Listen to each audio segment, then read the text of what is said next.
guys, what's going on? It's Ash here coming at you today in Clash Royale. Thank you for joining me today. Today we have the balance update information for you guys. It's announced every final Friday of the month and it goes into effect on the following Monday. So in this case, the 3rd of September. Now before we get to the balance changes real quick, in case you missed it, we also have a new card, the Goblin Giant coming, a 6 Elixir Epic card, and we have a new feature called TT. Nobody knows what it is, but the Rumham did clarify or confirm that it's none of these things you can see on this tweet listed on the screen. Now, the update won't be coming with the balance changes, but it should be coming in mid-September, I think they said on Discord. So we'll definitely look forward to that. Any ideas what TT could mean if not any of these things listed? Alright guys, a lot of balance changes to get to, so let's just jump right into it. So let's start with the nerfs, guys. Let's start with the Valkyrie. She will see a hit speed reduction from 1.4 to 1.6. So a pretty substantial nerf to the Valkyrie. We knew this one was coming. There's nearly no huge commentary other than she will no longer kill 3 Musketeers or the 2 Musketeers in the split lane. So it's actually an indirect buff to 3 Musketeers as well. Yay, my favorite card. But I don't know how you guys feel about that. I know some people are frustrated that the Valkyrie went from unusable to incredibly usable to incredibly OP.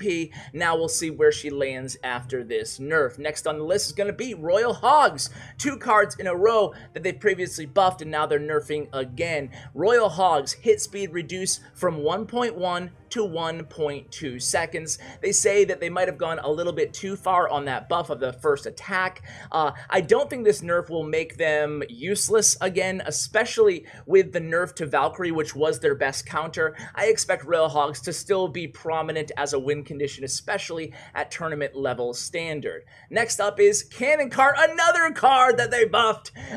Cannon Cart will see a range reduction from 5.5 to 5 tiles. Now they're mainly doing this because they felt that the Cannon Cart locked onto a tower just too quickly, and I tend to agree there, although I am a big fan of the card and I'm happy that they added it, or they made it viable again in the game. I hope this is not too big of a nerf to make it back into oblivion in the Clash world. However, I did agree that it did lock onto the towers really quickly, doing like a guaranteed 1k damage or something ridiculous like that. So the Witch is going to be the next nerf. Witch will see a health reduction of 3.5%. So a 3.5 health nerf to the Witch. She can now, be killed by Fireball plus Log.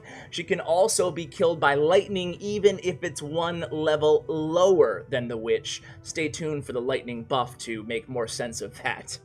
Next up on the list, and the last nerf on the list, is going to be Zappies.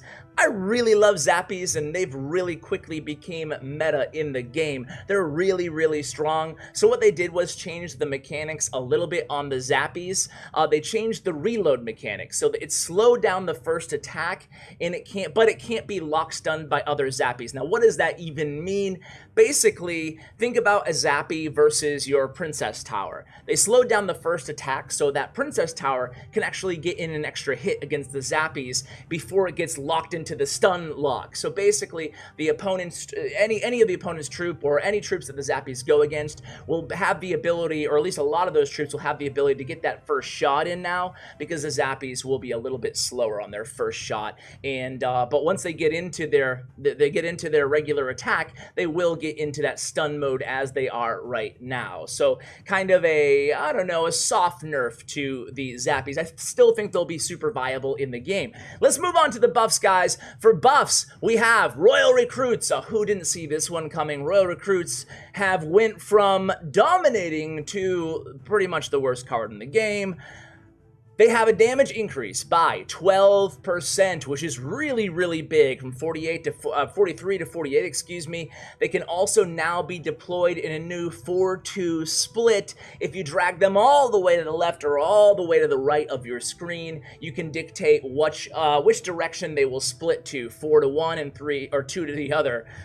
Easy, Ash. No seven Royal Recruits, man. So I think this will actually be a pretty substantial buff, guys. What it's essentially doing is giving a deployment range increase on the side of the recruits, the side recruits, of +1 tile. And that 12% damage increase is pretty substantial because it's compounded by 6 recruits, you know? So I think they'll actually be viable again, and I don't think they'll be OP, so I think they will be seeing some usage, though. What do you guys think about Royal recruits? Are you still a fan of this buff, or have you seen enough? Are you happy with the card being dead? Let me know in the comments, guys. Lightning will see a plus 5% damage buff. And again, that's basically going to change Lightning to be a little bit more formidable. It's going to allow it to kill these kind of squishier, low to mid HP range units, even if they're a little bit higher level than the Lightning. So a Lightning buff of 5%. Next up, we have Prince with a 5% health buff. It was Swarm going around in the game everywhere right now. Prince was kind of in a lousy spot. He saw a little bit of action, but not a ton. Hopefully the 5% health buff on the Prince will make him viable again, especially in beatdown alongside his brother, the Dark Prince, especially because of the Valkyrie nerf. So we'll see how that affects the game, but something we knew was coming, the Prince buff. And last, but certainly not least, the Barbarian Barrel has a major rework, and it ends up being a pretty substantial buff. It's going to see a stat reduction, 9% less damage. The range is going to be brought from 7 to 5 tiles, and it's going to be removing the knockback. So you're like, what? They're doing all this to the card? What? Why? Well, they're also decreasing the elixir to 2. So the Barbarian Barrel will be like a small spell, joining the Giant Snowball, which surprisingly is not getting a buff this update. Joining the Giant Snowball, joining the Log, joining the Zap as a 2 elixir spell.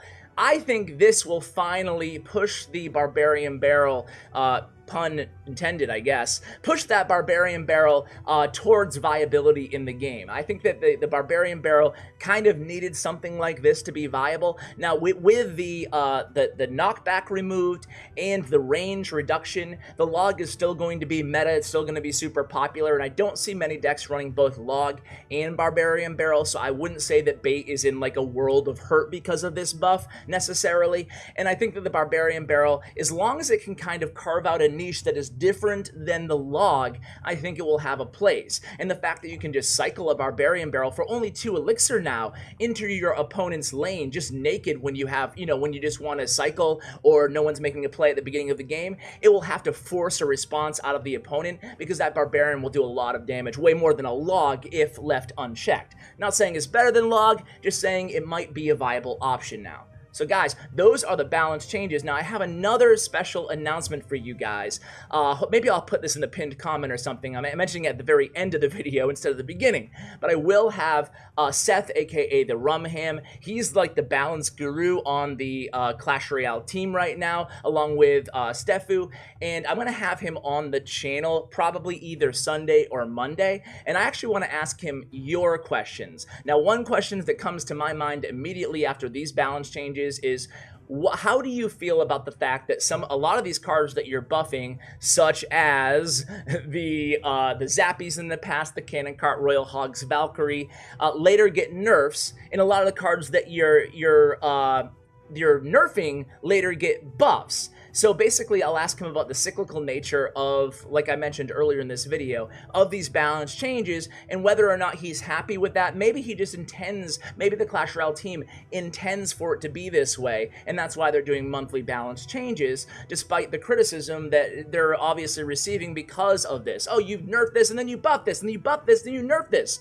So we'll kind of get to the bottom of that. That's something I definitely want to ask him about, as well as kind of going into the decision-making behind these specific balance changes. I also want to get your questions. I'll ask him also about Royal Giant and Elite Barbarians, but those are the only 2 things or 3 things that I really have prepared that I want to ask him. So you guys can go ahead and leave me your questions, and we'll select a bunch of them to go ahead and maybe lightning round rattle off in the video. So guys, thank you so much for the support lately. Really appreciate it. Make sure you subscribe and stay tuned to the channel for all the first update information for the September update. I'll have it as fast as humanly possible as soon as I'm allowed to share with you guys. So guys, stay tuned. Huge shout out to Stats Royale and Bren Chung, my channel partners here on CWA Mobile Gaming. Guys, thanks so much for watching, and as always, take care, guys.